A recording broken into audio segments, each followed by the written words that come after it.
আজকে রান্না শুটকি দিয়ে মিষ্টি কুমড়া আর পটল ভাজা। হ্যালো এভরিওয়ান, আসসালামু আলাইকুম। আশা করি আপনারা ভালো আছেন। আমিও আল্লাহর রহমতে ভালোই আছি। এখন আমি রান্না করতেছি মিষ্টি কুমড়ো দিয়ে শুটকি রান্না করতেছি। শুটকিগুলো ভেজে ভিজিয়ে রেখেছি। শুটকিগুলো মানে ভালো করে ভাজিয়ে আবার ভিজে রেখেছি। এখন মরিচ মশলা রসুন আদা সব কিছু কষাইতেছি। কাঁচামরিচ দিচ্ছি একটু ছেঁচিয়ে, কারণ বেশি রং ভালো লাগে না, তাই কাঁচামরিচের সংখ্যাটা বেশি দিয়েছি। এখন মিষ্টি কুমড়োটা দিয়ে দিলাম, কারণ মিষ্টি কুমড়োটা এখন দিলে এই যে লাড়তেছি, এতে কষাইতে শুটকি ভেঙে যাবে, তাই শুটকিগুলো কাটা কাটা হয়ে যাবে, মিষ্টি কুমড়োর সাথে খেতে ভালো লাগবে না। তাই শুটকিগুলো আমি ভেজে ধুয়ে রেখে দিয়েছি, একটু পরেই দিয়ে দিব। যেরকম করে গুঁড়া মাছের চচ্চড়ি করে ওই রকম করেই রান্না করব।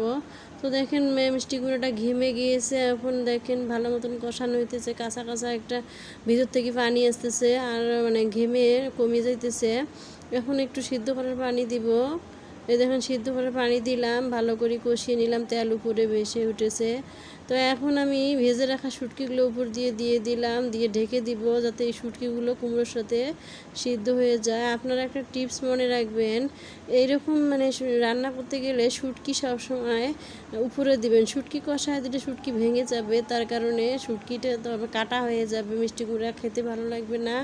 তাই মিষ্টি কুমড়া খুব গলাবো না, একটু আস্তে আস্তে থাকবে, কারণ এগুলো তো গলেই যাবে। তো ভালো করে এখন আমি সিদ্ধ করতেছি, তরকারিটা কষানো হইতেছে, একেবারে ঝোল কমিয়ে যাবে আর মিষ্টি কুমড়োটা সিদ্ধ হবে, শুটকিও সিদ্ধ হবে, সব কিছু মিলে একটা মানে সব কিছু কমিয়ে একদম কম মানে ইয়ের মধ্যে পড়ে যাবে। তারপরে লেড়ে ছেড়ে দেখেন, এখন আমি লেড়ে ছেড়ে শুটকিটা দেখেন কোনো ভাঙে নাই, গুঁড়া মাছের মতন সুন্দর হয়ে আছে। আর এই মলা মাছের শুটকিটা ভাঙলে ভালো লাগবে না, এটা শলা শলা দাঁত দিয়ে চিবিয়ে খাইতে ভালোই লাগে। আর ভেজে দিলে তো আরও একটা খুব সুন্দর ঘ্রাণ আসে। দেখেন আমি এখন সব কিছু একদম মানে কষিয়ে নিতেছি, সিদ্ধ হয়ে গলে গিয়েছে একদম মিষ্টি কুমড়োটা। তো এইভাবে রান্না করলে ভালোই লাগে। এখন আমি ভালো করে মিষ্টি কুমড়োটা গলা হইতেছি, লেড়ে সেড়ে আবার একটু ঝোলের পানি দিব। এরকম করেও মানে আর কোনো পানি অ্যাড না করে এরকম করেও খেতে পারেন। যারা ঝোল খান না তারা এরকম মাখো মাখো কষানোর তরকারি খেতেই ভালো লাগতো।